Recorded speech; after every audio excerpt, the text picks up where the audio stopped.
I'm a fashion designer, but I still cannot figure out boob cups. So obviously I spent 58 hours making a corset with them. Every time I've tried to make a corset before, something went wrong, specifically in this area. And it turns out it's because I've been wearing the wrong bra size all along, as many other people as well. So no wonder my previous attempts look like absolute shit. But this pattern, if you've seen it online, you would agree it looks insanely snatching. But here's the question, is it actually the pattern that is this good? Or would it look amazing on literally anyone with an already perfect hourglass figure? Let's find out. First, I made a mock-up to see whether or not I would keep everything exactly the same, and there were 3 changes that I wanted to make. First, obviously figure out how to place the boob cups in a way that wouldn't make awkward shape, but I think that's going to be solved by boning, which is going to go all across the chest and hold it in place better. Then, I also thought that the hips are a little bit too sharp for me. I don't have much of a hip, so maybe that should be a little bit narrowed down. And the length, I think I want it to be a bit more dramatic of a shape, so I wanted to lengthen it a tiny little bit in the front. For the inner layer, I used my dad's old jeans because I refused to let good fabric die, and for the outer layer, I used this floral fabric that I got donated by my mom's seamstress friend. I recently figured out my color season, so this is a very intentional decision. I couldn't decide whether or not I wanted to use the inner or outer layer of the denim, so I took to Instagram to get help on that. If you want to weigh in on the future decisions in this series, then do follow me there as well. I was expecting to use up a lot more of the denim, but I have half of the jeans left, and I'm saving them for the future projects.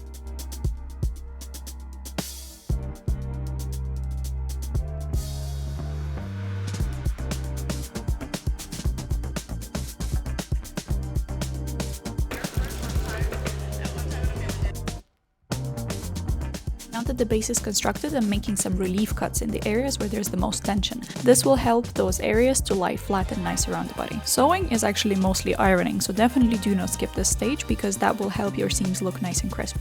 Wrapping up day 1, having completed the outer shell and the inner shell. Because I was on a kind of tight deadline, I didn't have much time to create a very deep, unique organic concept for it, so I decided to just play on the floral motif of the original fabric and bead on top with extra flowers.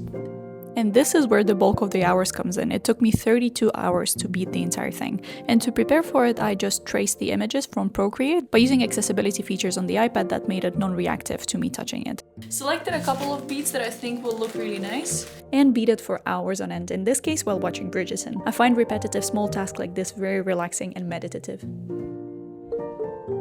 The actual appropriate tool for this would have been a water-soluble paper, which I didn't have, so I used whatever paper that was wrapping my candles from delivery, and that worked just fine. Just tearing it away was a little bit annoying and tedious.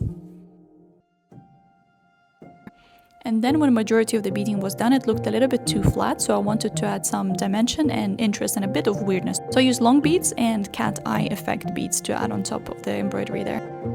And then for more drama, I wanted to create a chain effect. I used at first the beads that I already had at home, but that admittedly made it a little bit too simple, so Instagram and my mom voted for me changing them out for something a bit more unique. So that torso extension that I did, yeah, we cut it down, and we'll come back to how good of an idea this was. Also, this changed my life. So on boning. No channels, no suffering, what an innovation. Women in STEM. All I had to do was cut them the right length and cover the top and bottom raw edges so that they don't poke through the corset.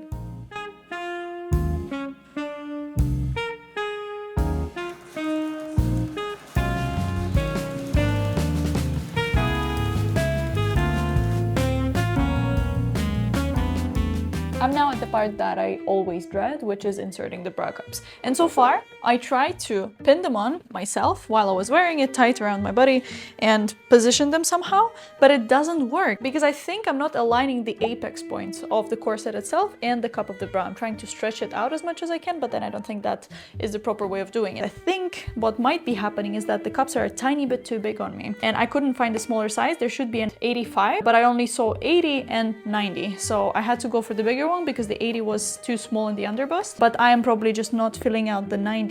So what I'm thinking is that I might use some of the excess cups that I've been keeping. I've been cutting those out of my clothes all the time, or of old bras that nobody is ever gonna wear and I couldn't donate. Some of them are just linings from my sports bra, and I think these are gonna do just the trick because they are similar curvature. So this way the apex is a bit more full because, yeah, if I'm not filling it out, then I'm not filling it out. Look at her, so happy, so joyous, blissfully and aware of the fact that she's gonna spend majority of this project time now fixing the mistakes she did before. I did what I almost always do. I decided to improve the pattern, but ended up fucking it up and realizing that only near the end, which is a very classic thing to do. In my university days, I did that pretty much every single project. So what exactly happened? I extended the torso, didn't need to. I cut the fabric down at the front, bad idea. I padded the titty cups, worse idea. And now the fabric doesn't fit over the boobs. There's one thing I did, and I knew it was gonna come and bite me in the ass. So these titty cups seem to be a tiny bit too big. I was not about to go to the store and fix that, so I decided to add an extra padding underneath them. What this did is make the chest measurement a bit bigger than it was supposed to, which meant that the base fabric is doing just fine, but the overlay fabric is not enough to cover the titties, so that creates extra tension in this area, and thus also creates a problem here because it is supposed to kind of lie flat and go around the chest, but instead it starts pulling and rolling this fabric over itself. At this point, I had two options: start over, which I absolutely wasn't gonna do, or fix it in the most cursed way possible. So I let out the seam allowance that I thankfully left in prior.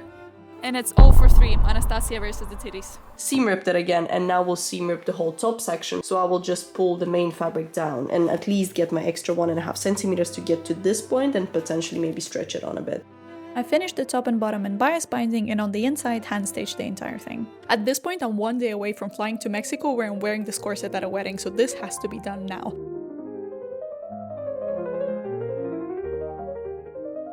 This was my first time lacing a corset, and I found online that there's a technique called bunny ears, which allows you to tighten the corset around the waistline yourself when you're putting it on, so that was a game changer.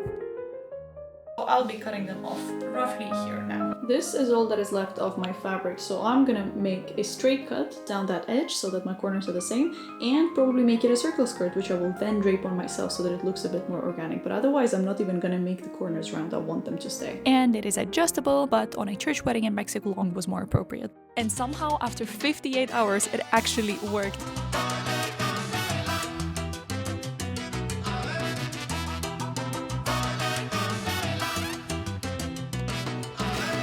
So, is the pattern actually this good? Yes, it is, aggressively so, and so is the pattern designer, so show her some love and buy her pattern if you'd like to try it out yourself. I've avoided corsets for years. Turns out I just needed to give it another try, and now I'm absolutely addicted. I want to make more, I want to beat an incredible amount of them, but this time I want to actually draft my own pattern and make it fit exactly how I want it. I'm rebuilding my entire wardrobe, so I don't want things to kind of fit. I want them to be absolutely perfectly tailored to my body, which means next episode we're gonna be pattern drafting things to fit us. And you would think I studied that in fashion school? Well, not exactly. I know how to manipulate basic bodice blocks to create whatever I want out of them. The thing is, I've never made a bodice block of my own body, so now I'm gonna be doing that alongside with you, and after that we're gonna be designing a full-blown collection with each step documented for you to follow along if you wish. Based on our current stats though, something will surely go off script, but I'll do my best to fix it. Follow along if you